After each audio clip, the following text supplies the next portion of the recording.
Hello guys, स्वागत है आप सभी का आपके अपने YouTube channel GS from basics में। और आज हम लेके आए हैं डेली करंट अफेयर 15 अगस्त 2022 के सभी इंपॉर्टेंट क्वेश्चंस। साथ ही हम बात करेंगे इनके इंपॉर्टेंट फैक्ट्स के बारे में। तो गाइस, आज है 15 अगस्त, तो आप सभी को 15 अगस्त की हार्दिक शुभकामनाएं। और हमारा ये 75वां स्वतंत्रता दिवस है और इसी के उपलक्ष्य में आज़ादी का अमृत महोत्सव भी चल रहा है। तो आप सभी को एक बार फिर से आज़ादी की ढेर सारी शुभकामनाएं। चलिए शुरू करते हैं हमारी आज की वीडियो। तो आज का हमारा पहला फर्स्ट क्वेश्चन है, प्रतिवर्ष अंतर्राष्ट्रीय युवा दिवस कब मनाया जाता है? तो अंतर्राष्ट्रीय युवा दिवस मनाया जाता है 12 अगस्त को। तो ऑप्शन बी इसका राइट आंसर है, 12 अगस्त। अब 12 अगस्त को अंतर्राष्ट्रीय युवा दिवस के साथ साथ एक दिवस और भी मनाया जाता है, अंतर्राष्ट्रीय हाथी दिवस। तो ये भी आपको याद रखना है, अंतर्राष्ट्रीय हाथी दिवस। अंतर्राष्ट्रीय हाथी दिवस भी कब मनाया जाता है? आपका 12 अगस्त को मनाया जाता है। अभी हमने पीछे देखा था, एक हमारा था शेर दिवस। तो शेर दिवस जो था, विश्व शेर दिवस का आयोजन कब किया जाता है? 10 अगस्त को किया जाता है। और अगर हम बात करें बाघ दिवस, अंतर्राष्ट्रीय बाघ दिवस 29 जुलाई को किया जाता है। अब यहाँ पर बात चल रही है अंतर्राष्ट्रीय युवा दिवस की। और अगर हम बात करें राष्ट्रीय युवा दिवस कब मनाया जाता है, तो राष्ट्रीय युवा दिवस मनाया जाता है 12 जनवरी को, स्वामी विवेकानंद के जन्म दिवस पर। तो ये भी आपको याद रखना है, अंतर्राष्ट्रीय युवा दिवस 12 अगस्त और राष्ट्रीय युवा दिवस 12 जनवरी। नेक्स्ट है हमारा अगला क्वेश्चन, 16 से 23 अगस्त 2022 तक पहली खेलो इंडिया महिला हॉकी लीग अंडर 16 का पहला चरण कहां आयोजित किया जाएगा? तो इसका पहला चरण जो है वो नई दिल्ली में आयोजित किया जाएगा, यानी ऑप्शन ए इसका हमारा राइट आंसर है। अब ये 16 से 23 अगस्त तक चलेगा और पहली बार खेलो इंडिया महिला हॉकी लीग अंडर 16 जो 16 वर्ष से कम आयु की महिलाएं हैं उनका है, और पहला चरण है, पहली बार आयोजित हो रहा है। और कहाँ? नई दिल्ली में। और नई दिल्ली में मेजर ध्यानचंद स्टेडियम है, मेजर ध्यानचंद स्टेडियम में इसका आयोजन किया जा रहा है। और भारत में पहली बार हो रहा है और भारत में देश की कुल 16 टीमें इसमें भाग लेंगी। अब खेल की बात आती है तो राष्ट्रीय खेल दिवस कब मनाया जाता है? 29 अगस्त को। और 29 अगस्त को किसका जन्मदिन होता है? उस दिन होता है मेजर ध्यानचंद का। तो मेजर ध्यानचंद स्टेडियम में ही नई दिल्ली में इसका शुभारंभ किया गया है। इसके अलावा अगर हम बात करें लखनऊ की, तो लखनऊ में भारत की पहली पैरा बैडमिंटन एकेडमी बन रही है। और अगर हम बात करें जयपुर की, तो जयपुर में भारत का जो दूसरा सबसे बड़ा क्रिकेट स्टेडियम है वो बन रहा है, और जो कि विश्व का तीसरा सबसे बड़ा स्टेडियम होगा। ये भी आपको याद रखना है। नेक्स्ट है हमारा अगला क्वेश्चन, किस भारतीय राजनेता को फ्रांस के सर्वोच्च नागरिक पुरस्कार शेवलियर डे ला लीजियन डी होनूर से सम्मानित किया जाएगा?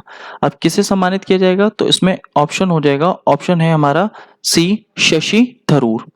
अब ये जो पुरस्कार है इसका एक और नाम भी है, इसका लीजन द ऑनर अवार्ड। तो इसी का नाम है Chevalier de la Legion d honneur का, इसका दूसरा नाम है लीजन द ऑनर अवार्ड। और ये इससे पहले लता मंगेशकर को भी दिया जा चुका है और अब ये मिला है शशि थरूर को। और शशि थरूर ये कांग्रेस के नेता हैं।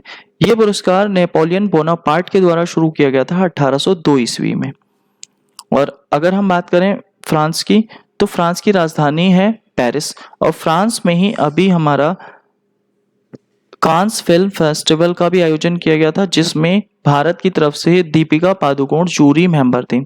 इसके अलावा फ्रांस की राजधानी पेरिस में ही, जो पेरिस है वो सीन नदी के किनारे स्थित है, और फ्रांस के पेरिस में ही FATF का भी मुख्यालय स्थित है। और इसके अलावा यूनेस्को का मुख्यालय भी फ्रांस के पेरिस में ही स्थित है। तो ये भी आपको याद रखना है। नेक्स्ट है हमारा अगला क्वेश्चन, हाल ही में किस नए virtual space museum spark launch किया है?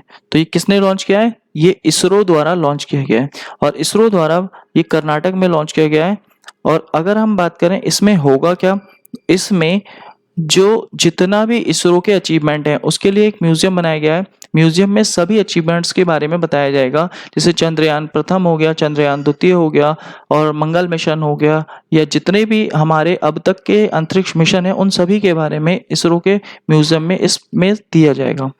इसके अलावा इसरो का अगर देखा जाए कि इसरो की स्थापना कब हुई थी, तो 1 जनवरी 15 अगस्त 1969, इसरो की स्थापना 15 अगस्त 1969 को इसकी स्थापना हुई थी। और वर्तमान में इसके अध्यक्ष कौन है? तो इसके अध्यक्ष हैं सोमनाथ। इसके अलावा अगर हम बात करें डीआरडीओ की, तो डीआरडीओ की स्थापना हुई थी 1 जनवरी 1958 को और वर्तमान में इसके अध्यक्ष हैं सतीश रेड्डी।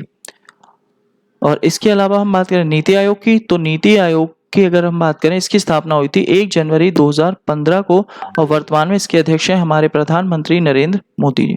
और इसके उपाध्यक्ष हैं सुमन के बेरी। और अगर हम देखें इसके जो हमारे सीईओ हैं वो है परमेश्वर अय्यर। तो इनके नाम भी आपको याद रखने हैं।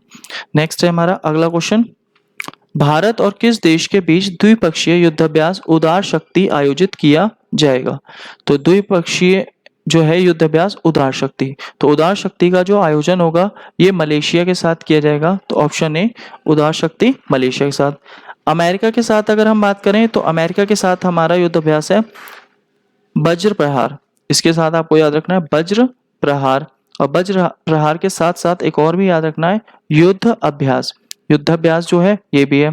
सिंगापुर के साथ आपको याद रखना है सिम्बेक्स। सिम्बेक्स जो है वो हमारा सिम्बेक्स भारत और सिंगापुर के बीच का युद्धाभ्यास है। इसके अलावा इंडोनेशिया को, तो इंडोनेशिया में एक तो है गरुड़ शक्ति और गरुड़ शक्ति के अलावा एक और याद रखना है आपको समुद्र शक्ति।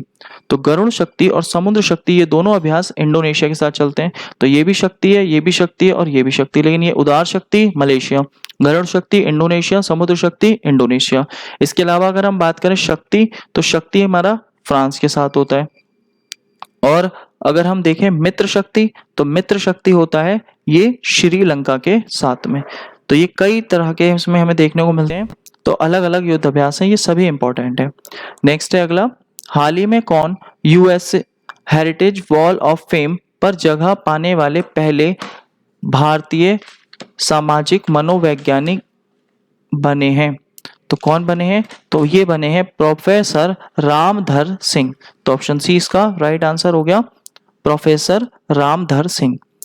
अब ये हमारे US heritage wall of fame पर जगह पाने वाले पहले भारतीय। अगर हम बात करें आईएमएफ की दीवार पर पहली भारतीय महिला कौन है? तो वो है गीता गोपीनाथ। और पहले भारतीय कौन थे आईएमएफ की दीवार पर? रघुनाथ राजन। तो ये नाम भी आपको याद रखने हैं। नेक्स्ट है अगला, 12 अगस्त 2022 को कहां पर युवा संवाद इंडिया @2047 शुरू हुआ है? ये नई दिल्ली में शुरू हुआ है। तो ऑप्शन ए इसका हमारा राइट आंसर हो गया। और नई दिल्ली में शिक्षा मंत्रालय और खेल एवं युवा मंत्रालय द्वारा इसकी शुरुआत की गई। जो हमारे शिक्षा मंत्री हैं धर्मेंद्र प्रधान और खेल मंत्री हैं अनुराग ठाकुर, उनके द्वारा इसका शुभारंभ किया गया है। और दिल्ली में ही अभी एक कार्यक्रम शुरू किया गया था स्माइल 75 सामाजिक एवं न्याय मंत्री द्वारा, जो थे वीरेंद्र कुमार। इसके अलावा दिल्ली के अभी नए उपराज्यपाल बने हैं विनय कुमार सक्सेना। और दिल्ली में ही अगर देखा जाए जो नए कमिश्नर बने दिल्ली के संजय अरोड़ा, उनका नाम भी आपको याद रखना है। नेक्स्ट है अगला, हाल ही में किस देश के गुलाइमरो पावलो रियोस को भारत और पाकिस्तान में संयुक्त राष्ट्र सैन्य पर्यवेक्षक समूह UNMOGIP के मिशन प्रमुख और मुख्य सैन्य पर्यवेक्षक के रूप में नियुक्त किया गया है? तो ये कहाँ के हैं पाब्लो रियोस? ये हैं अर्जेंटीना के। और अर्जेंटीना के क्यों बनाया गया है? क्योंकि भारत और पाकिस्तान के बीच में एक विवाद चलता है जम्मू कश्मीर का विवाद, और जम्मू कश्मीर के विवाद को निपटाने के लिए मुख्य सैन्य पर्यवेक्षक के रूप में नियुक्त किया गया किसे? अर्जेंटीना के गुलाइमरो पाब्लो रियोस को। अब अर्जेंटीना की बात आती है तो अर्जेंटीना अगर देखा जाए, अर्जेंटीना की राजधानी क्या है? Buenos Aires. इसके अलावा अर्जेंटीना में जो घास के मैदान मिलते हैं वो कौन से मिलते हैं? पंपास। और पंपास घास का मैदान कैसा होता है? शीतोष्ण घास का मैदान। और अर्जेंटीना में एक बड़ा ही फेमस मरुस्थल है पैंटागोनिया मरुस्थल, जो कि एक ठंडा मरुस्थल है। ये भी आपको याद रखना है। नेक्स्ट है, अगस्त 2022 में उत्तराखंड सरकार ने किसे राज्य का ब्रांड एम्बेसडर नियुक्त किया है? तो ऋषभ पंत को उत्तराखंड ने अपना ब्रांड एम्बेसडर नियुक्त किया है। अब उत्तराखंड की बात है तो उत्तराखंड में एक बड़ा ही फेमस हमारा पार्क है जिम कॉर्बेट पार्क, जिसका नाम बदलकर अब कर दिया गया है रामगंगा नेशनल पार्क।